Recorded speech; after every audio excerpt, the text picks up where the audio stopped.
j'espère que vous êtes toutes très bien. Aujourd'hui, je vous retrouve pour un nouveau tutoriel slash crash test.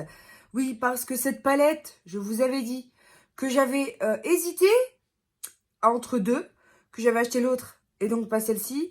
Et au final, pour le Black Friday, j'ai craqué. J'ai pas pu résister. Du coup, le Black Friday ou l'offre, moins 25% pour les gold, je ne sais plus. Néanmoins, elle est en ma possession, je l'ai enfin, la Anastasia Carly Bible. Voilà. Donc aujourd'hui, on va s'employer à savoir si il vous la faut ou pas. Voilà, si vous étiez comme moi, que vous avez hésité et que vous hésitez encore et que vous ne savez décidément pas laquelle choisir, eh bien, aujourd'hui, on va tester ensemble. Alors, comme je vous l'ai dit, hein, les Anastasia, au niveau grammage prix, sont les moins intéressantes. Donc, faites attention. Hein. Vaut mieux acheter plus cher une Natasha Denona que une Anastasia parce que pour le prix au gramme, voilà, c'est plus avantageux d'acheter... voilà, un peu plus cher, mais un gros grammage qui vous reste... Après, ça dépend si vous aimez beaucoup de palettes et que vous aimez beaucoup de... Comment dire? Avoir les mêmes couleurs dans certaines... Enfin, dans différentes palettes. Vous pouvez tout à fait prendre plus petit. Et à ce moment-là, ça vous dérange pas. Néanmoins, je trouve que quand même... voilà, c'est... Dans les Natasha... Alors, c'est Natasha Denona. Ensuite, c'est Huda Beauty. Et ensuite, c'est Anastasia Beverly Hills. Au niveau du ranking, je vous le dis tout le temps. Mais bon, je préfère quand même assurer le coup. Donc, voilà, prévoyez quand même le budget. De toute façon, une palette, c'est un budget. C'est un investissement. C'est un plaisir. C'est... Moi, je me fais beaucoup trop plaisir, voyez-vous. Donc le packaging est très joli, il se trouve comme ceci. Alors on pourrait croire que les petits strass sont collés par-dessus. Eh bien non, ils sont encapsulés et je trouve ça très mignon. Mais bon, le packaging, mis à part ça, on va quand même s'employer à voir si la qualité des fards, pas crémeux, mais irisés et pailletés sont aussi beaux qu'au swatch. Puisque comme vous le savez, appliqué sur une paupière, le fard n'a rien à voir avec le swatch qui a été fait au doigt ou au pinceau sur une main. Alors comme base, aujourd'hui, je vais utiliser celle de Sephora et pas celle de BH Cosmetics parce que clairement, ce ne sont pas des couleurs qui nécessitent d'être renforcées au point de mettre du blanc en dessous. Ce sont mes premières amours, Sephora, pour le prix et la qualité. Je trouve quand même qu'ils ont augmenté ces derniers mois, années. Voilà, c'est une base qui fonctionne très bien. Je l'ai en plusieurs teintes. Je l'ai en teinte marron, tout ça. Mais là, c'est la matte pink beige, la numéro 2. Et voilà, ce sont mes premières amours. Elle a toujours bien fonctionné sur moi. Je trouve qu'il vaut largement le prix. Parce que quand c'est comment dire, un produit qui ne sert à rien, vous voyez, je vous le dis. Mais quand il est bien, je vous le dis aussi. Et je vous avoue que je l'avais délaissé parce que j'avais envie par le passé, ces derniers mois, de résultats comme sur Instagram, quoi. Sauf que là, clairement, on va s'abstenir un petit peu parce qu'il en faut un petit peu pour tous les goûts et que tout le monde ne peut pas à chaque fois adhérer au make-up de style Jeffree Star. Oui, il en faut pour tout. En général, sur ma chaîne, j'arrive encore à contenter la majeure partie de celles qui me regardent parce que j'essaye d'alterner quand même, de vous proposer des choses à petit prix, mais de vous faire aussi des crash tests de choses qui coûtent cher. Parce que tout le monde n'a pas les moyens de mettre 65 € dans une palette et je le comprends très bien. Et donc du coup, les crash tests, ça sert aussi à ça. Ça sert à vous diriger vers les choses qui vous décevront pas, valent le coup. Et au moins que tu sois contente de sortir ta palette et te dire, voilà, elle m'a coûté 65 moins 25, une cinquantaine d'euros peut-être, mais au moins chaque matin, tu l'utilises en te disant, c'est vrai qu'elle est quand même bien. Voilà, moi c'est ce que je veux que vous ayez en tête quand vous voyez mes revues en fait. Donc on va commencer, pinceau propre. J'ai commencé avec la teinte Chai qui est ici un marron orangé. Je trouve la couleur sublime, les couleurs se fondent bien, voilà, les pigments se travaillent bien. Le dégradé se fait facilement. Je trouve quand même que c'est juste magnifique. Et vraiment, la qualité des fards n'est plus à démontrer, hein. C'est vrai que ça reste un budget. Donc là, vraiment, ça se fond très très bien. J'aime beaucoup le rendu. Alors, après, j'ai jamais vraiment un œil qui est... Comment dire? J'ai pas les yeux symétriques. C'est-à-dire que j'arrive jamais à faire sur un œil la même chose que sur l'autre, hein. Mais vous, c'est pareil, hein, certainement. Et on n'est pas fait pour être symétrique dans la vie. Je vous le dis parce que au cas où vous le sachiez pas. Et en fait, là, je vais venir blender avec le beer, juste en dessous de l'arcade, pour apporter un petit peu de lumière et renforcer un petit peu le dégradé pour les petits coups de... Voilà, là, on voit qu'il y a une petite trace. Donc là, je vais reblender et voir ce que ça donne au niveau des mélanges de couleurs. Comme vous pouvez le voir, j'ai vraiment appliqué la teinte beige ici, mais avec un pinceau plat sans trop forcer. Et elle est hyper pigmentée, hein. Donc là, je la pose majoritairement sous l'arcade pour renforcer l'ouverture du regard. Mais bien entendu, je vais revenir avec mon pinceau précédent pour vraiment, ici, la démarcation, la fondre au maximum. Donc, je vais laisser beaucoup plus de matière sous l'arcade pour bien ouvrir vers le haut, pour lifter vers le haut. Et je vais venir blender ici le côté, en fait, qui va se fondre dans le orangé. C'est vraiment très joli. J'aime beaucoup le rendu pour l'instant. Je suis venue avec la teinte bois qui est ici, mais qui ne s'écrit pas du tout comme le bois, mais pourtant qui a la même couleur que le bois. Préciser ici une forme qui s'allonge vers l'extérieur, mais vraiment avec un pinceau boule assez fin. Je vais venir bien entendu le dégrader, mais ça va me donner déjà un guide pour ici flouter. On va nettoyer ensuite avec une base pour mettre un glitter ou je sais pas encore trop. Mais là, vraiment, on va flouter. Mais je voulais quand même que ça donne bien cette armature allongeante vers l'extérieur. Comme vous pouvez le voir ici, j'ai, avec le petit pinceau de la palette, pris la même couleur, hein, le bois. Et ici, j'ai regroupé la pointe que j'avais préalablement dessinée et je l'ai rattachée au coin externe en faisant un ras de cils sur le dernier tiers pour prétexter un eyeliner que je vais venir préciser bien entendu avec un eyeliner noir par la suite. Et ensuite, j'ai descendu un tout petit peu la couleur. Pareil, sur le premier, enfin le dernier tiers en fait de l'œil, sur la paupière inférieure, de telle sorte à vraiment allonger un maximum le regard. Je suis venue avec le Jumbo Milk de chez NYX pour faire ici un espèce de cut crease. Je l'ai blendé tout doucement avec le pinceau que j'ai utilisé ici pour renforcer la banane. Et en fait, je vais utiliser une teinte que j'ai pas vue beaucoup dans les tutoriels parce que j'ai trouvé que beaucoup de monde avait fait dans les tons violets, ici avec les paillettes.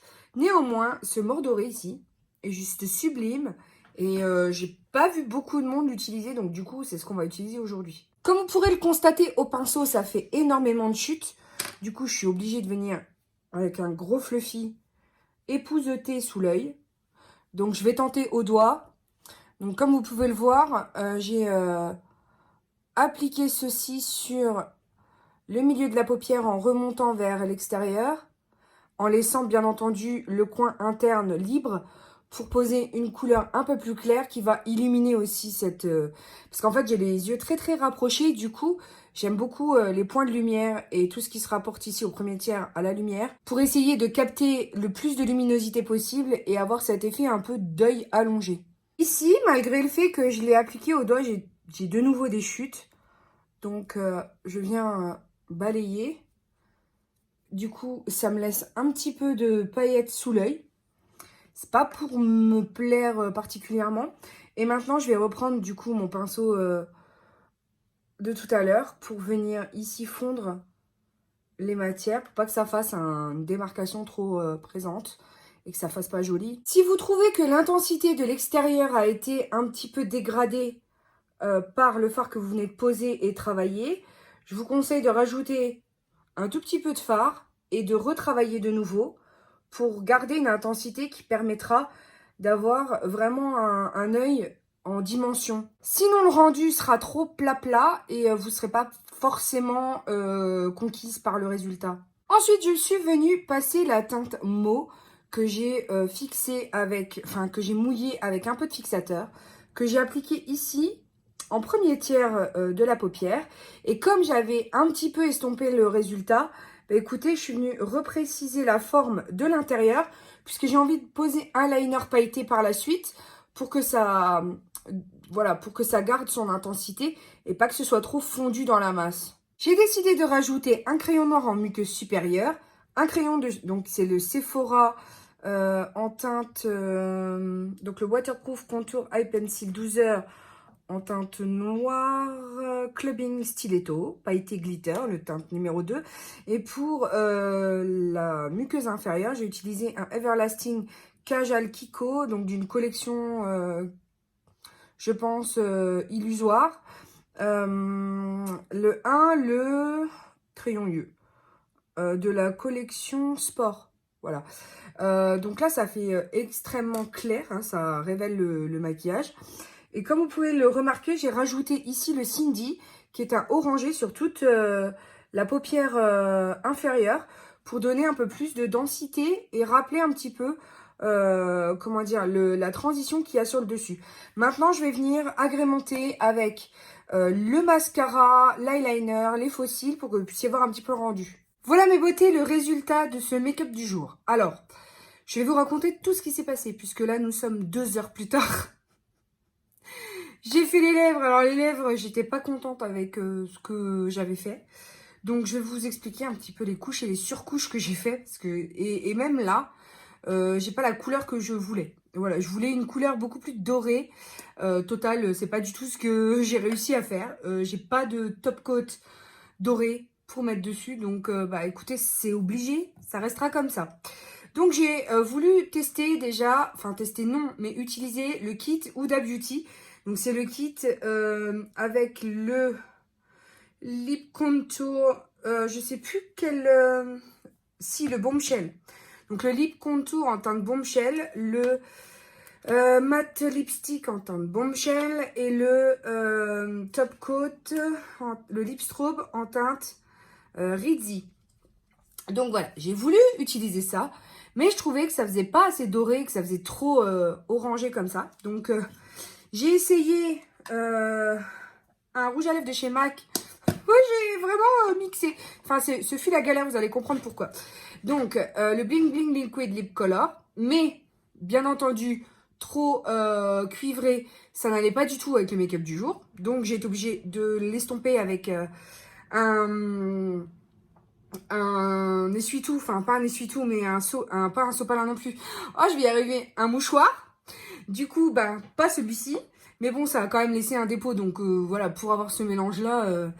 Et ensuite, j'ai utilisé, bah là, j'ai lâché l'affaire. J'ai dit, vas-y, je prends le premier que j'ai à tester. Et c'est le Bobbi Brown, le Luxe Dual Lipstick en teinte Tahitian Pearl, qui se présente comme ceci. Alors, il n'y a pas du tout hein, les paillettes qu'il y a à l'extérieur du packaging. Hein, c'est une blague, ce truc. Mais il faut quand même que je l'utilise, voilà. Donc, il se présente comme ceci. Hein, c'est au final le rendu que j'ai eu en dernier. Donc, voilà, on en est là. Hein, mais je pouvais plus. Je pouvais plus. Là, les lèvres avaient commencé de m'achever. Mais attends, c'est pas le pire. J'ai dû recommencer les yeux. Alors, vous aurez peut-être remarqué que ça n'a pas le même effet que tout à l'heure. C'est normal. C'est parce que, arrivé au moment de poser mes faux cils, j'avais tout bien fait, tout nickel et tout. J'ai voulu essayer les faux cils de chez Cravath. Que ne fut pas mon erreur, puisque premier essai avec la colle qui fournit dedans, ça n'a pas fonctionné. Quand j'ai vu que ça ne collait pas, j'ai retiré les faux cils délicatement, nettoyé la colle qu'il y avait dessus, réappliqué la colle Huda Beauty en teinte noire, refait sécher, réappliqué.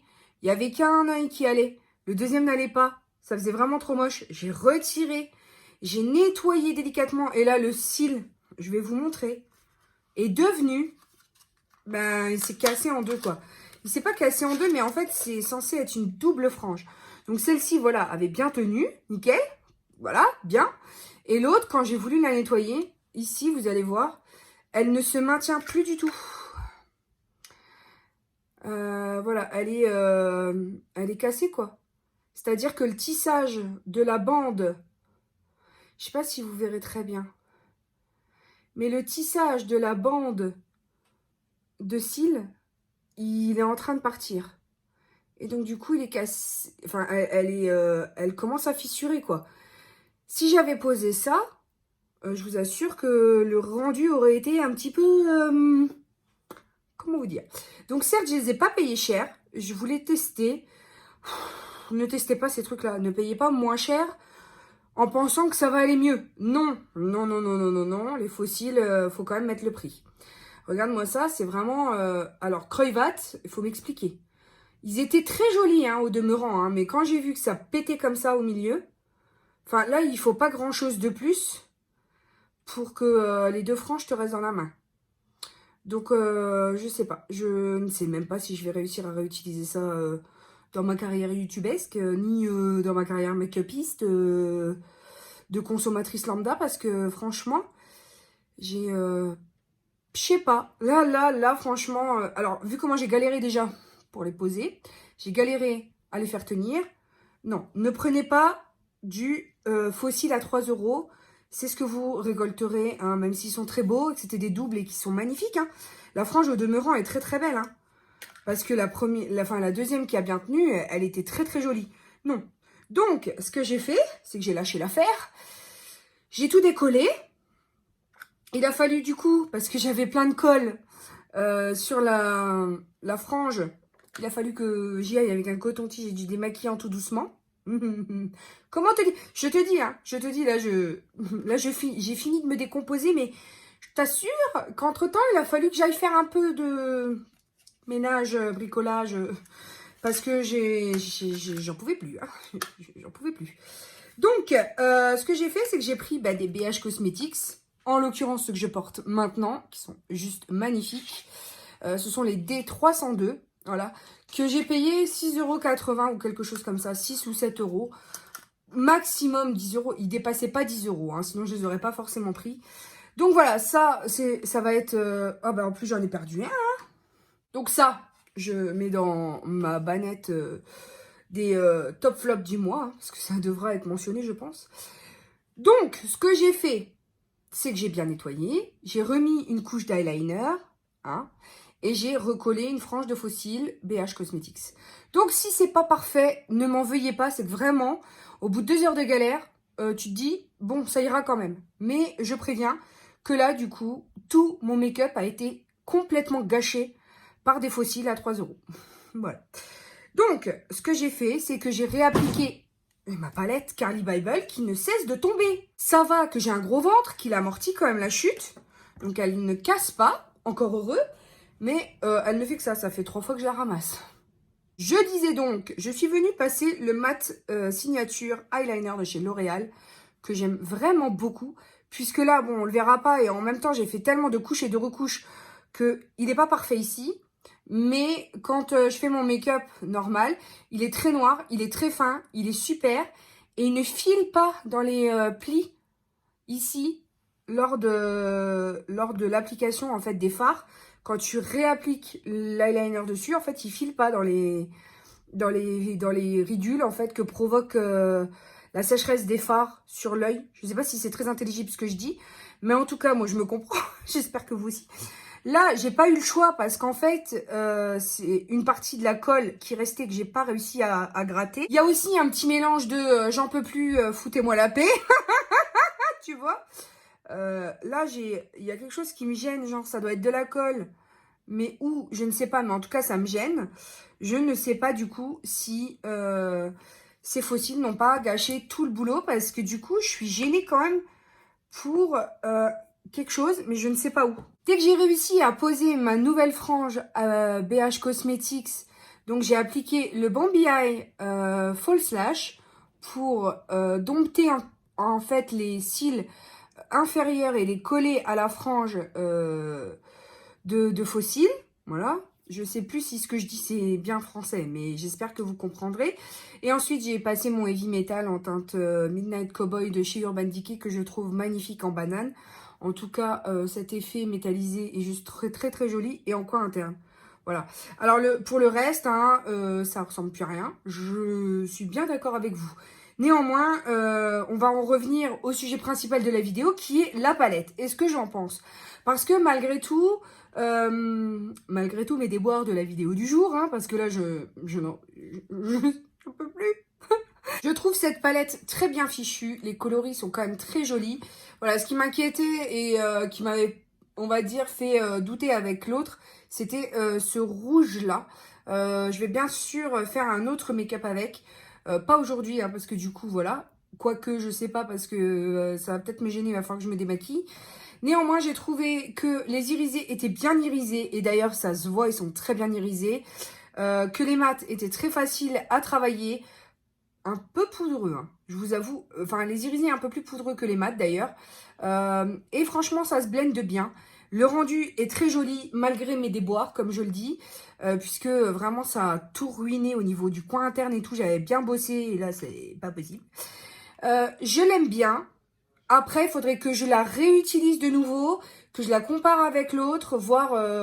voilà. J'ai pas fait du tout le même type de make-up qu'avec l'autre, parce que justement, avec l'autre, c'était ce type de violacé qui m'avait interpellée et pour lesquels j'avais craqué. Donc, je vous ferai certainement un make-up avec l'une et l'autre des palettes, pour que vous voyez un petit peu au niveau des violacés, le rendu que vous pouvez avoir avec l'une, ainsi qu'avec l'autre. En tout cas, si cette idée vous plaît, n'hésitez pas à mettre un pouce en l'air, que je sache que je dois faire cette vidéo. En tout cas, pourquoi pas, très bonne idée. Puisque maintenant j'ai les deux, hein. Oui, j'ai craqué, je sais, je suis faible. Ouais, mais non, mais je comprends. C'est mon banquier, hein, qui est pas trop content, et moi je suis dans le désarroi, mais qu'est-ce que tu veux, c'est viscéral, alors c'est tout, hein. Tiens, moi je fume pas, je bois pas, donc à un moment donné... Et quand tu vois le prix des bouteilles d'alcool, tu te dis qu'en fait, voilà quoi. Avec moins 25% les palettes, sachant qu'il y a des gens quand même qui pètent dans une soirée plusieurs litres, hein, d'alcool. Ah bah une soirée, ça me fait au moins 3-4 palettes, hein. J'ai envie de te dire. Moi, je m'en fous, je coûte pas cher, je bois de l'eau, hein. Donc c'est tout. Digression terminée, page refermée. N'hésitez pas à me dire en commentaire ce que vous en avez pensé. En tout cas, moi je regrette pas mon achat. C'est une des choses que je voulais corroborer. C'était que je voulais pas regretter. Pour l'instant, je ne la regrette pas. C'est pas des tons que j'ai dans l'autre, donc je suis très contente. Et puis, je vous avoue que la qualité me plaît beaucoup. Donc même si c'est Anastasia les moins rentables, c'est quand même très très joli. Et du coup, voilà. J'ai pas craqué pour certaines autres avec des couleurs un peu vivides, un peu très très flash. Donc je me suis dit pourquoi pas celle-ci. Il faut qu'ils arrêtent quand même avec les nouveautés hein, chez Anastasia, parce que les 3 palettes là, les volumes, les Norvina, je peux pas. Je crois que là, ça va être un pass pour moi, parce que je vous avoue qu'on peut plus suivre hein, à un moment donné. Hein. Donc j'ai pris voilà celle qui m'animait le plus, pour lesquelles j'avais vraiment hésité. Et puis de toute façon, je vous retrouve très très bientôt pour de nouveaux tests palettes. N'hésitez pas à me dire en commentaire quelle palette vous voulez que je teste. Parce que en général j'achète les nouveautés ou voilà, ou alors je verrai avec Sephora pour essayer de tester là-bas le make-up, ou je sais pas, parce qu'à un moment donné il va falloir que j'arrête hein, d'acheter. Oui. Je vous laisse donc sur ces bonnes paroles. Là je vais aller tourner ma vidéo du Black Friday, et puis n'oubliez pas surtout que je vous aime à la folie, que la vie est belle en rose, et qu'on se retrouve très bientôt pour de nouvelles vidéos. Bisous mes amours, ciao ciao.